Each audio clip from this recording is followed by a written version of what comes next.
Sa kanyang pensyon humuhugot ng gastos ang 67 anyos na si Mang Fred. Kaya mahalaga sa kanyang 5% na diskwento bilang senior citizen na ibinabawas tuwing nag-grocery. May maintenance ako araw-araw.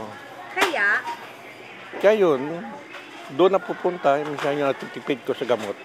ang magandang balita sa bagong Joint Administrative Order ng Department of Trade and Industry, Department of Agriculture at Department of Energy, pinalaki ang maaring matipid ng mga senior citizen o mga nakatatanda at mga PWD o may mga kapansanan. Ang diskwento sa bibiling basic necessities and prime commodities na dating hanggang 65 pesos na menos sa bawat 1,300 pesos na pinamili kada linggo, ngayon ay halos dinoble hanggang 125 pesos o aabot ng 500 pesos sa isang buwan. Ngayon, it is 5% of 2,500 per week.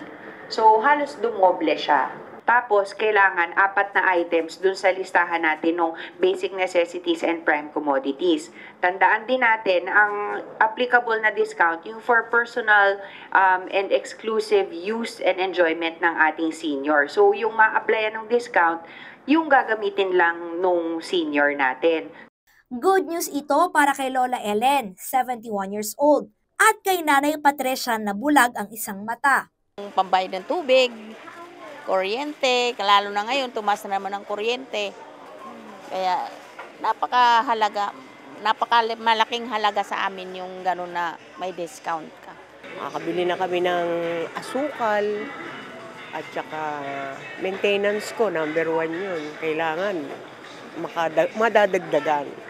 Imbis na 3, magiging 5. Bigas, asukal, tinapay, kape, noodles at pang-ulam, gaya ng sardinas, baboy, manok, gulay, LPG, uling at iba pang produkto ang pasok sa discount program. Ipakita lamang ang ID na may birth date at PWD card, pati na ang discount booklet.